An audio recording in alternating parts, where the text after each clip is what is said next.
Hey Olivia, so I'm here in the classroom and this is a quick tour of the computers and program for the Minecraft class.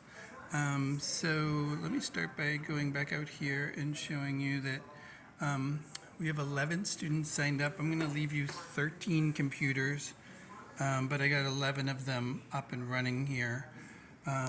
They are all connected to the Wi-Fi, which is GIS students. They should be connected already, so I don't think you'll need to really know that part, but connected to GIS students, and the password is student5 with a capital S. But again, they should connect automatically, so I don't think you'll need to know that. There's a tech person here who can help if we needed any help, but yeah, student5 is the password with the S capitalized. And then all the computers have the game that we're using called Lewanti or Mind Test. Used to be called Mind Test, it's called Lewanti now. And you can find it in that corner menu that I just showed you down here. And for some of the computers, it's actually right there as well. But anyway, fire up Lewanti, and you'll see for each computer a startup page here, and you'll notice there are 4 boxes on the right, and this long string here is our server address. You shouldn't need to know that. That is already typed into all the computers, so that should come up there in the top left. Did I just say top right? I meant top left, sorry. Top left. And then the port number I just put into all the computers when I connected them, which is 56011. Again, you probably won't need to know that, but just in case, I will send you a sheet that has all this information, just in case. Then the kids will type in their name down here in the bottom left, and their password, which is just me. So that's the main password to remember, is just me, M-E, all lowercase. Try to make it as easy as possible for them.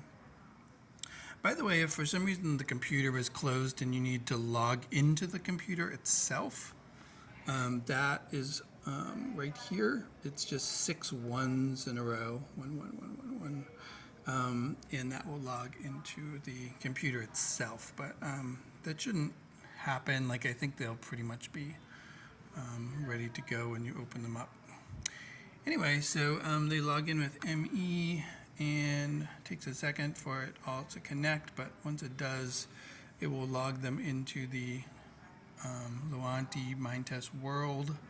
And this is just an example. The one that you'll see will be empty, but this is kind of an example of one that's full. This main park here in the middle, they wouldn't build their houses here. That's where they'll vote as a city council on what to build in that main central park. Probably on the first class or second class. You can see this class decided to build whatever that is. Looks like a police station maybe. And then there are other fenced off areas around the city, and I'll show you all this stuff when we meet next week, but that's where they will build their houses. Anyway, the kids can just exit to this menu when they're done. They don't need to turn off the computer or anything. In fact, it's better if they don't. They can just kind of close it up like that. This is a very old school, so the outlet situation was a little crazy, but basically I set up a charging station here. It's a little crazy with all these wires, but I don't think it will affect you much. Basically, you'll just take out the charger and bring the computers over, and that way they can work with fully charged computers each week. And then at the end of the class, they can walk them back over here and put them in the slots, and then you just connect the chargers back up so that they'll be powered on for the following week. There's a materials box which I will leave here for you, which has the papers you need for the Constitution project, handouts here, lesson plan, all the handouts that they will have for the class. You also have like some markers. Actually, you don't have markers. I need to send you markers, but some sticker prizes, tape, pencils, dry erase markers, everything else you should need except for markers. We will Amazon you the markers. We were just out of them. It's the end of the school year, and so I was a little low on markers, so we'll send those over to you.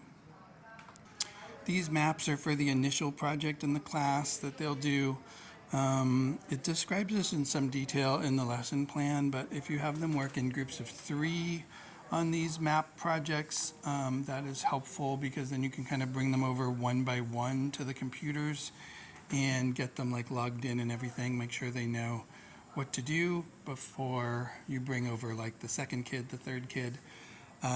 The point of that is so that you don't have like 11 students going to the computers at the same time. Naturally, they'll have some questions and that could just get a little chaotic. So to avoid that, we usually have them do the map project first, which is a bit time consuming and allows you to bring kids over one by one.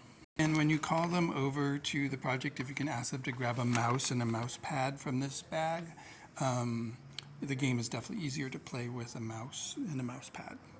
I'm going to see if I can leave everything over there by the carts, but if not, there is a closet next door to this classroom, and there is a shelf up here that they said we could store things up here. So if it doesn't work to store it over there, I will put the things in the closet. I think that's about it.